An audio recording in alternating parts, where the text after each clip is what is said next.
Ya, shalom. Senang sekali kembali bisa berjumpa. Kiranya segala yang baik yang Tuhan rancangkan bagi kita semua, itulah yang menjadi bagian kita. Sebab sungguh tak berkesudahan kasih setia Tuhan, tak habis-habisnya rahmat-Nya, senantiasa baru setiap pagi, besar setianya bagi kita semua.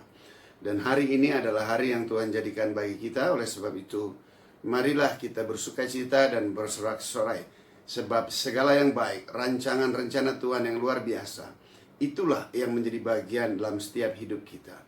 Dari belakang dia mengurung kita, dia mengatur jalan ke depan kita, dan yakinan percaya tangan kasih dan kuasanya senantiasa menyertai setiap kita dimanapun kita berada.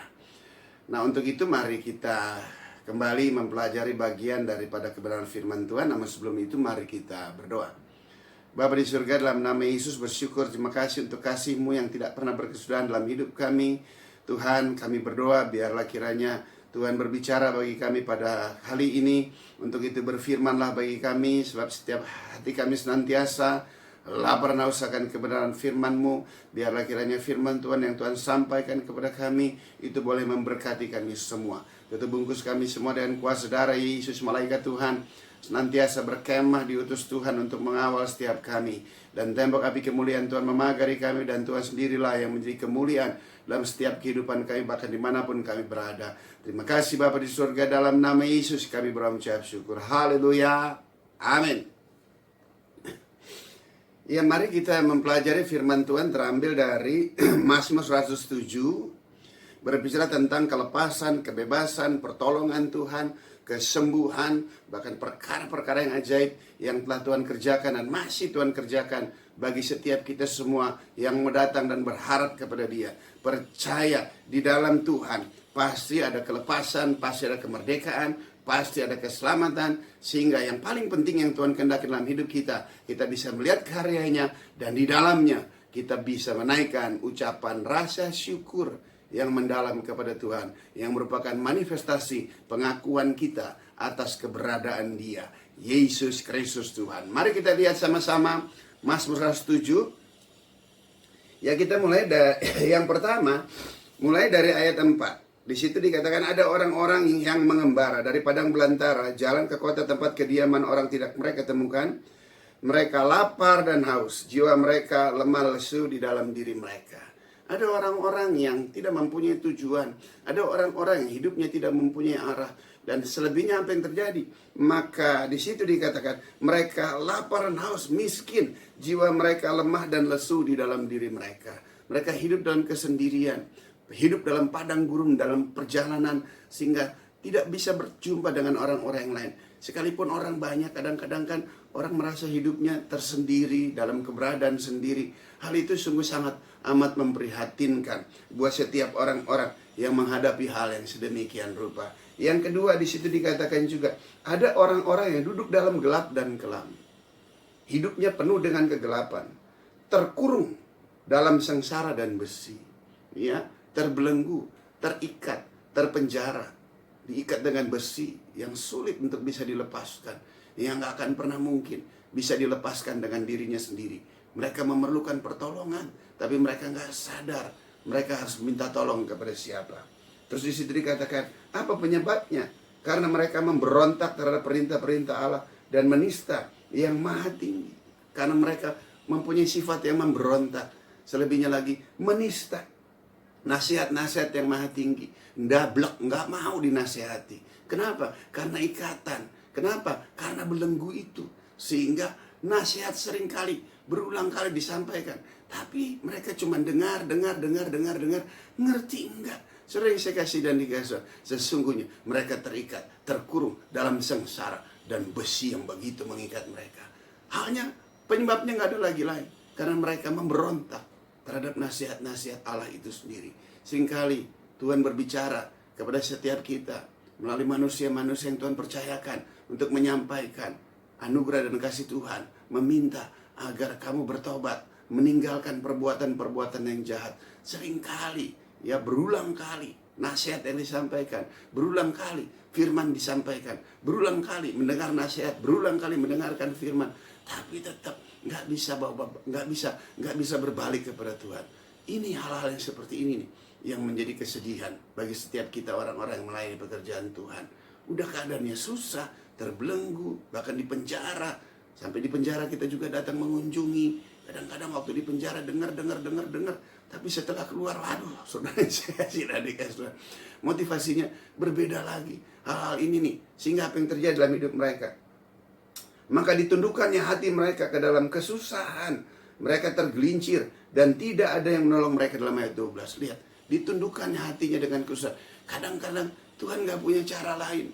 Walaupun itu gak mungkin dia mau kerjakan. Tapi karena kondisi, karena terpaksa, kadang-kadang dia izinkan saudara dan saya ya untuk bisa masuk di dalam kesusahan. Tujuannya tidak lagi lain, untuk ditundukkan hatinya, agar hati itu nggak keras, hati itu nggak sombong. Kadang-kadang kalau manusia belum sampai kepada kesusahannya, sulit mereka bisa melihat kondisi keadaan dirinya, sulit mereka bisa bersyukur atas pertolongan orang lain, sulit mereka bisa melihat kepada Tuhan. Oleh sebab itu kadang-kadang kesusahan yang terjadi itu Tuhan izinkan. Tapi yakin dan percaya, apabila Tuhan izinkan pasti ada batas waktunya. Batas waktunya tidak lagi lain, pada waktu engkau dan saya sudah mengalami kesusahan yang begitu dalamnya, sehingga kita nggak punya lagi pertolongan dan pengharapan. Nah, pada waktu orang datang sebagai utusan Tuhan, kita bisa menerima dengan penuh ucapan syukur. Kita bisa mengerti bahwa sesungguhnya Tuhan memperhatikan setiap kehidupan kita. Dan kerinduan yang ada lagi lain, agar semuanya berbalik, merendahkan hati. Jangan menjadi pemberontak, agar Tuhan bisa melepaskan dan mengeluarkan engkau dari ikatan besi yang tidak bisa terlepas, dari kesengsaraan, keterkurungan, agar kau dan saya bisa keluar. Haleluya. Sehingga kita bisa disebut sebagai anak-anak kerajaan. Haleluya. Amin. Yang ketiga, di situ dikatakan pada ayat 17. Ayat 17 itu dikatakan, ada orang-orang menjadi sakit oleh sebab kelakuan mereka yang berdosa, dan disiksa oleh sebab kesalahan-kesalahan mereka. Enggak semua orang, tapi ada. Ada. Bukan kamu. Ya, kalau kamu, puji Tuhan, berarti dengar dan minta kepadanya untuk bisa dilepaskan. Ada orang-orang yang sakit oleh sebab kelakuan perbuatan yang berdosa. Ya, dosa ternyata juga membentuk, menghadirkan sakit penyakit dalam kehidupan manusia. Memang tidak semua, kadang-kadang orang tidak berdosa juga sakit. Seperti siapa? Nabi Elisa sebelum meninggal dia sakit dulu, tapi bukan berarti dia orang berdosa. Ya, tetapi khusus untuk ini, ada orang-orang yang sakit oleh sebab kelakuan mereka yang berdosa. Apa kelakuannya? Yaitu dia minum mabuk. Haleluya. Apalagi ya, menggunakan obat-obat terlarang. Ya, itu dia. Badan sehat disuntikin morfin, badan sehat dimasukin sabu-sabu. Ya, tentu sakit. Haleluya. Amin. Apalagi ya, main perempuan nakal, main perempuan malam, main para perempuan yang hanya sekedar mencari uang dengan menjual tubuhnya. Ya, akhirnya ya sakit jiwa, sakit kelamin, sakit tubuh, sakit fisik. Dan akhirnya terus berulang, kekebalan tubuhnya masih mampu menahannya. Tapi kan kekebalan tubuh juga ada batasnya. Kalau terus diboroskan dengan untuk mengcounter semua segala sakit penyakit, kan akhirnya kekuatan kekebalan imunitas tubuhnya juga jadi turun. Akhirnya apa yang terjadi? Ya sakit, tergeletak di ranjang dan rumah sakit. Selanjutnya di situ apa? Mereka muak terhadap segala makanan dan mereka sudah sampai pada pintu gerbang maut. Hal ini juga pernah saya alami. Bagaimana sebelum saya ada dalam Tuhan, hidup saya begitu sangat hancur dan rusaknya, berdosa. Ya, kehidupan dari kecil merokok dari sejak usia 9 tahun, melakukan hubungan seksual dari sejak usia 11 tahun. Wah, selebihnya lagi menjadi menggunakan obat-obat terlarang, ya, dari marijuana, ya, terus pil-pil koplo itu apa itu, minum-minuman keras, lebihnya lagi mulai menggunakan narkotika dengan menyuntikkan ke dalam pembuluh darah, terus lebihnya lagi apa, untuk memenuhinya menjadi seorang penjahat yang melakukan hal kriminalitas untuk sekedar fun, untuk sekedar apa, memuaskan keinginan daging, untuk memuaskan apa, kelakuan yang berdosa, sehingga rela deh yang merugikan orang lain, mencelakakan orang lain, hanya sekedar untuk memenuhi ya perbuatan-perbuatan berdosa itu, kelakuan-kelakuan yang berdosa itu. Wah, saudara yang saya kasih dan dikasih, akhirnya apa yang terjadi? Penjara keluar masuk bolak-balik. Ya, selanjutnya lagi apa yang terjadi? Ya, peluru polisi kena di kaki dan di kepala. Apalagi berkelahi ketikam selama sebanyak 11 lubang, 2.500 cc darah yang tercurah. Wah, tapi puji Tuhan, Tuhan baik, Tuhan punya rencana. Orang yang seperti itu, yang seharusnya udah mati dari dulu-dulu, tapi sampai hari ini Tuhan masih percayakan kehidupan, dan dia memulihkan hidup ini. Wah, Tuhan itu sangat amat luar biasa baiknya. Gak akan pernah mungkin dapat kubalas kebaikan dan kasih-Mu Tuhan. Engkau Tuhan yang ajaib. Yesus, hanya Engkaulah satu-satunya yang aku miliki Tuhan. Hanya Engkaulah tempat aku berseru. Hanya kepadamu lah aku bergantung harap. Dan sampai hari ini, saudara yang saya kasih dan dikasih Tuhan, Tuhan itu begitu baik. Tuhan itu yang menyelamatkan. Dan jika dahulu dia selamatkan kita, maka sampai hari ini pun dia sanggup mampu menjaga, memelihara keselamatan itu. Yesus Kristus Tuhan begitu sangat amat baik kepada semua orang. Bukan hanya kepada saya, dia juga mau baik kepada kamu. Bukan hanya kepada kamu, dia mau juga baik terhadap keluarga kamu. Bukan hanya terhadap keluarga kamu, dia juga mau baik terhadap orang-orang di sekeliling saudara. Sebab dia mati untuk semua manusia, agar manusia bisa kembali diselamatkan. Tujuan yang ada lagi lain, dia menyelamatkan saya, dia mau menyelamatkan saudara, agar orang-orang di sekeliling saudara bisa melihat dia yang tidak terlihat jadi kelihatan. Sebab kita punya iman yang mempercayai yang tidak kelihatan, sehingga kita mempunyai bukti tentang dia yang hidup memulihkan di dalam setiap kehidupan kita. Yesus Kristus Tuhan. Haleluya. Amin.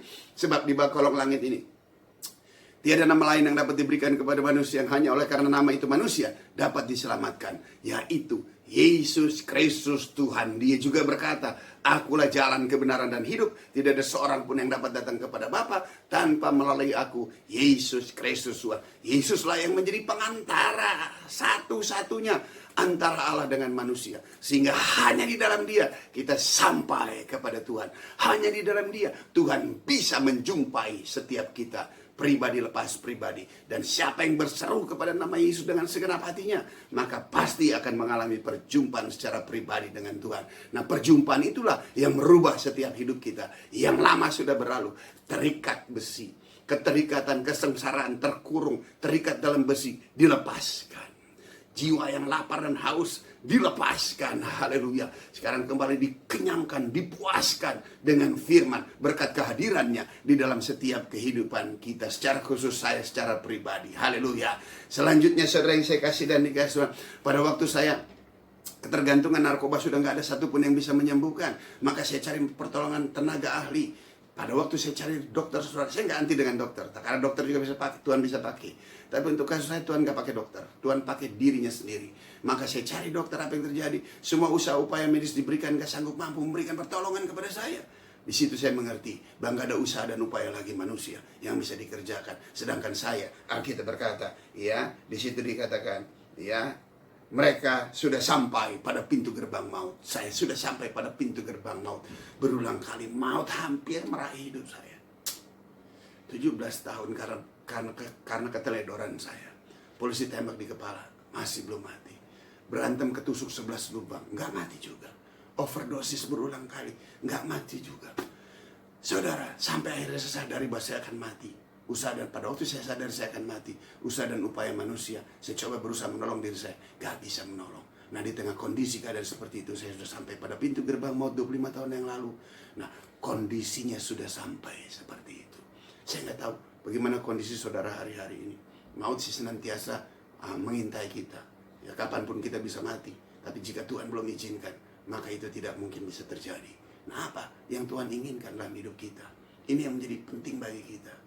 Kita selanjutnya, kita masuk lagi ke satu situasi yang lain. Di situ dikatakan pada ayat 23. Ada orang-orang yang mengarungi laut dengan kapal-kapal dan melakukan perdagangan di lautan bebas. Ya, dalam dunia usaha, ya, dalam perdagangan sekalipun. Ya, mereka melihat pekerjaan-pekerjaan Tuhan dan perbuatan-perbuatan yang ajaib di tempat yang dalam. Ya, maka ia berfirman, maka dibangkitkannya angin badai dan meninggikan gelombang-gelombangnya. Saudara yang saya kasih dan dikasih Tuhan, maka mereka naik sampai ke langit dan turun ke samudera. Jiwa mereka hancur karena celaka. Mereka pusing dan terhuyung-huyung seperti orang mabuk dan kehilangan akal. Saudara yang saya kasih, dalam dunia usaha juga, di situ digambarkan sebagai orang yang mengarungi lautan, kargo, angkat barang, pilot dengan kapal yang besar. yang sanggup mampu mengarungi lautan pada waktu tenang. Tapi apa yang terjadi pada waktu tenang, dia mempunyai keyakinan yang besar. Dia sanggup mampu menjadi nakoda, menakodai kapal yang besar, perusahaan yang besar. Bahwa dia sanggup mampu mengerjakannya dengan kekuatan kemampuannya sendiri. Karena lautnya tenang. Tapi akhirnya saudara yang saya kasih dan dikasih Tuhan, Tuhan membenci orang-orang yang sombong. Karena dengan ketinggian hati dan kesombongan, orang gak bisa merendahkan hati. Dan pada waktu orang gak merendahkan hati, gak akan pernah mau datang kepada Tuhan yang memang tinggi dan besar. Saudara yang saya kasih dan dikasih. Maka Tuhan izinkan dia berfirman, dibangkitkannya gelombang. Sepertinya Tuhan jahat ya. Kok lagi tenang-tenang, atau gelombang datang. Gelombangnya gelombang taifun, saudara. Saya pernah mendengar kesaksian seorang kapten.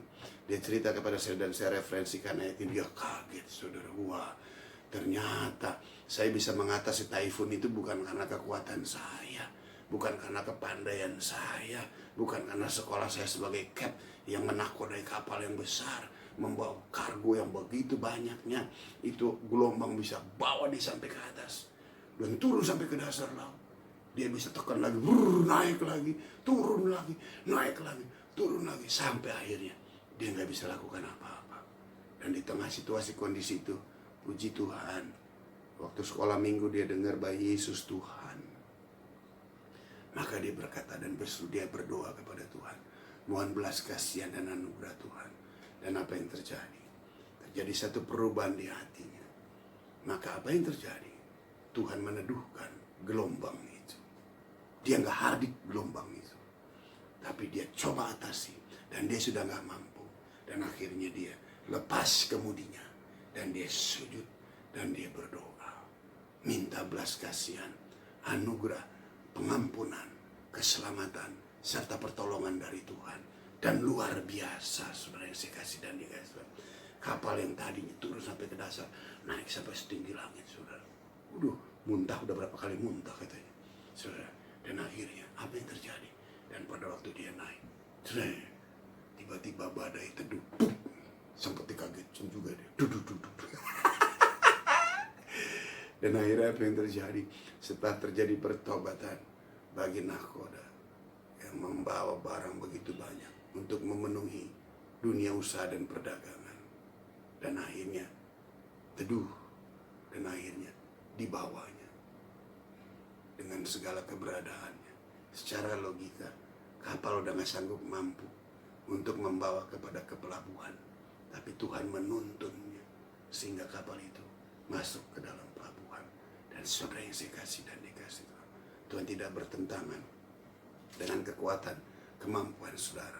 Tuhan tidak bertentangan dengan usaha dan upaya saudara untuk berusaha dan bekerja, mencari nafkah, berbisnis. Tuhan akan menopang saudara. Justru pada waktu saudara merendahkan hati saudara, Tuhan akan menopang hidup saudara. Hari-hari ini mau usaha apa? Semuanya, pusing saya lihatnya. Semuanya pedagang. Yang tadinya ngomong beran, sekarang dagangannya puluhan ribu, 25.000 lah, lepet, getuk, lindrik. Saudara, ya saya berdoa biar saudara diberkati, amin. Tapi ya saya juga teringat zaman Nuh tuh, kerja cuma makan, minum, kawin, mengawinkan. Nah sekarang coba, setelah dalam rumah jangan begitu dong, dalam karantina. Kerjaan cuma makan, minum, habis itu kawin mawin. Baca firman dong, banyak berdoa dong, evaluasi diri dong. Segala sesuatu yang terjadi, jika Tuhan izinkan, sesungguhnya Tuhan sedang. Kalau pemazmur itu kan ada kata selah, berhenti dulu sebentar, saudara. Yang namanya Tuhan izinkan itu ada batas waktunya. Haleluya. Tuhan itu kan Tuhan baik. Dia gak akan pernah mungkin merancangkan yang jahat dalam hidup kita. Tapi semata-mata kejahatan itu datang dari dunia dan dari diri kita sendiri. Dan tujuannya kondisi-kondisi yang sulit, Tuhan sedang menarik perhatian kita untuk bisa datang kembali kepada Dia. Nah, dari 4 situasi ini, apa kuncinya? Sehingga saya dan orang-orang lain juga boleh memperoleh pertolongan. Kuncinya terambil dalam ayat 6, 13, 19, dan 28. Semuanya sama. Di situ dikatakan, maka berseru-serulah mereka kepada Tuhan dalam kesesakan mereka. maka diselamatkannya mereka, disembuhkannya mereka, diluputkannya mereka dari liang kubur, diselamatkannya mereka dari kecemasan mereka. Maka yang diperlukan gak ada lagi lain, hanya berseru, berseru dengan hati yang sungguh datang kepada Dia, yang menjadikan Dia satu-satunya sumber pengharapan kita. Kita harus berseru kepada Dia. Mohon belas kasihan dan anugerah serta campur tangan Tuhan. Dan lihat seruan dari hati yang paling dalam. Dia Allah yang transenden, tetapi Dia juga adalah Allah yang imanen. Dia bertahta di tempat yang maha tinggi, yang gak mungkin kita bisa datang kepada Dia.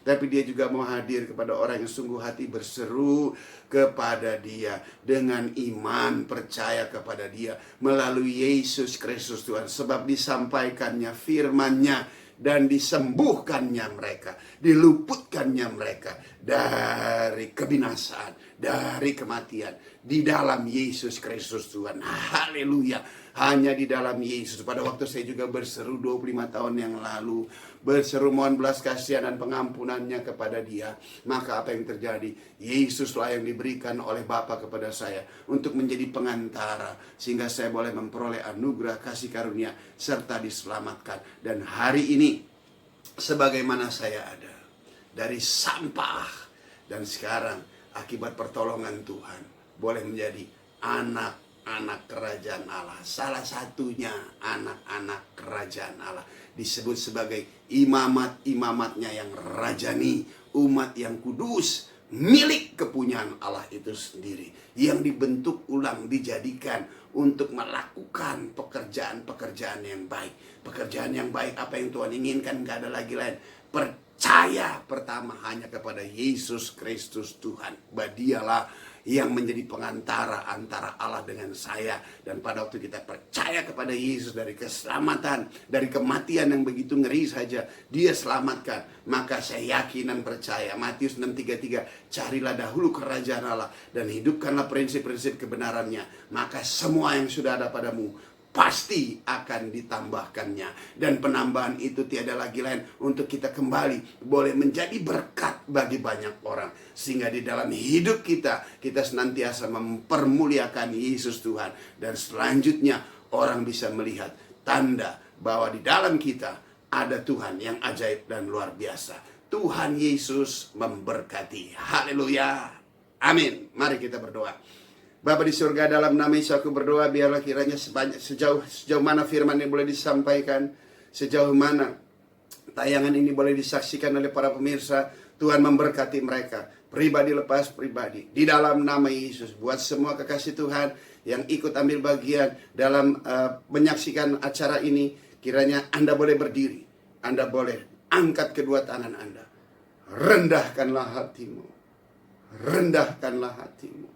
Berserulah kepada Tuhan. Mohon belas kasihan dan anugerah. Jika jiwamu lesu, jika engkau lapar dan haus, berserulah kepada Tuhan di dalam nama Yesus. Jika engkau sedang sengsara, terkurung, terikat di dalam besi, jangan lagi memberontak. Rendahkanlah hatimu. Berserulah kepada Yesus Kristus Tuhan. Dan jika engkau masih dikuasai oleh narkoba, minuman-minuman keras, kelakuan-kelakuan yang berdosa, berserulah kepada Tuhan, minta agar Dia menyelamatkan engkau di dalam nama Yesus. Jika hari-hari ini engkau sedang ada dalam pintu gerbang maut, pintu sampai di pintu gerbang maut, bagi Tuhan tidak ada perkara yang mustahil. Tuhan tidak pernah merancangkan maut bagimu. Berseru kepada Yesus, maka Tuhan meluputkan engkau dari liang kubur di dalam nama Yesus. Biarlah kiranya hidupmu menjadi kesaksian di dalam nama Yesus, sehingga ucapan syukur boleh mengalir dari mulut bibir lidahmu dengan menceritakan karya, kuasa, kasih, keselamatan, pertolongan, kesembuhan yang Yesus kerjakan. Dan jika engkau sedang ada dalam dunia usaha, mari rendahkanlah hatimu, sujud berdoa kepada Tuhan. Tuhan memberikan kekuatan, kemampuan kepada engkau, bukan untuk meninggikan dirimu, bukan untuk merasa engkau mampu. Justru Tuhan memberikan kekuatan, kemampuan kepadamu supaya engkau bisa mengakui bahwa segala sesuatunya datang dari Tuhan. Sehingga ucapan syukur engkau arahkan senantiasa kepada Tuhan. Sebab hanya dari Dia, untuk Dia, bagi Dialah kemuliaan sampai selama-lamanya. Di dalam nama Yesus, kelepasan terjadi, kesembuhan terjadi, mujizat terjadi di dalam nama Yesus. Haleluya, puji Tuhan. Amin. Haleluya.